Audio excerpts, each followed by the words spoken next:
Sinamahan ko nga yung bebe ko sa school pero ayaw man lang dumikit sa akin. Mare, kinakahiya yata ako dahil lasinggera ko. Pero pakiramdam ko yung pagdadrive ko kinakahiya niya. Hindi kasi ako makalabas ng parking dahil sa kavovohan ko.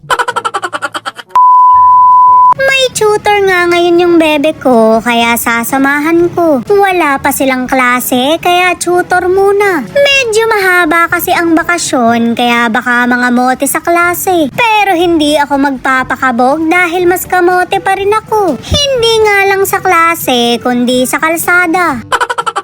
Nandito na nga kami, pero kabod na lang akong nilayuan ng anak ko. Shoot, Mare, kinakahiya yata ako. Palagi niya kasi kung nilelekturan na masama daw ang alak. Sa sobrang talino niya, ako na yung tinuturuan. Kaya naman nakapag-isip-isip ako, nalulubayan ko na. Hindi yung pag-inom ha, yung pakikinig sa kanya. Charis!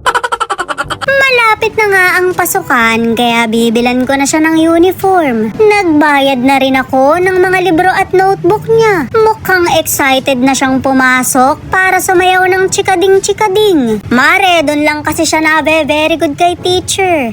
Ewan ko lang sa sugar daddy ko kung very good din ako. Makakalabas kaya ako ng parking o iiyak na lang ako sa gigilid?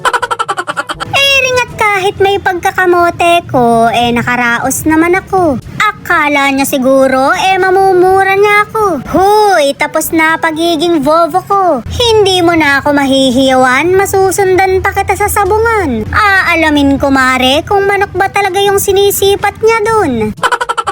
Meron nga siyang dinaanan, kaya huminto muna ako sa gigilid. Alam nyo na, Mare, humimas muna sa manok saglit. Hanip ngang mga tandang na yon, hinihimas 3 times a day. Samantalang ako, Mare, 2 times a week lang. Ibig ko na lang din talagang kumarokok.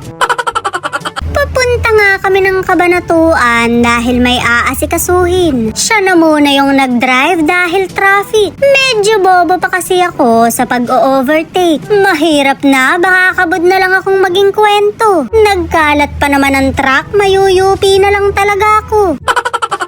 50 minutes nga lang daw ang biyahe, pero 1.5 na nasa kalsada pa rin ako. Pinapatulog ko pa nga siya para ako makapagpahinga siya. Kaso Mare, binabantayan talaga ako. Ayaw niya raw akong tulugan dahil baka madiretso yung pahinga niya. Baka magulat na lang daw siya, nasa langit na siya.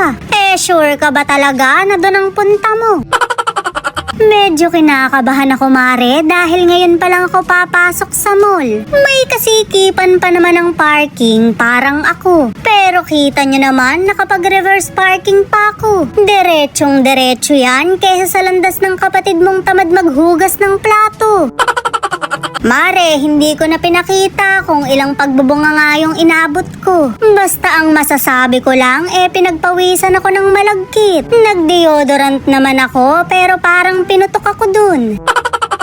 May minute nga lang ako dito, tsaka kami naglaro ng mahal-mahalan. Basta eto na yun, Mare, kumain lang kami. Siya na nga daw yung magdadrive pa uwi dahil daig pa namin yung lumuwas. Mas okay nang magmabagal kesa naman mag-meet kayo ni San Pedro.